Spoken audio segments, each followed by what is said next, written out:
On a eu une intégration spatiale Nord-Sud qui a été difficile à obtenir, avec des spreads de prix importants. Moi, ce qui m'est assez intéressant, c'est que on a fait un choix, on a développé cet investissement, et on a fait le choix derrière de fusionner ces zones. Alors, la fusion des zones, une fois qu'on aura le projet réalisé, ce n'est pas gênant. Ce qui est plus problématique, malgré tout, c'est qu'en fusionnant ces zones, en faisant des grandes zones, et ça c'est quelque part un débat qui questionne peut-être plus la manière dont on a conçu les zones d'équilibrage, on se prive aussi des signaux de prix et de signal de prix qui signalent quelque part des raretés pour orienter l'investissement.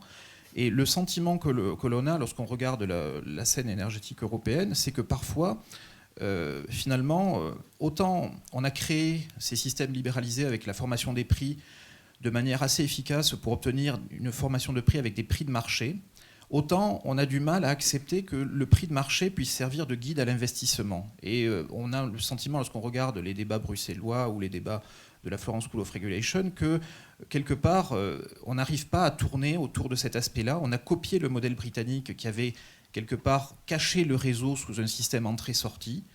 Et aujourd'hui, où quelque part on a besoin d'adapter nos réseaux européens, on a besoin d'avoir des signaux d'investissement, on voit les limites de ce système pour dégager les signaux d'investissement qui sont pertinents. Et c'est un point qui est intéressant parce que ça tranche assez notoirement avec ce qui est la pratique américaine, où on voit que les signaux de prix spatiaux, les signaux de prix nodaux que l'on observe, vont servir de guide justement à l'analyse économique et à la justification des investissements qui pourraient être réalisés ou autorisés par la FERC. Bon, ça c'est le regard du prof d'éco. On a aussi des choix politiques derrière ces initiatives, évidemment.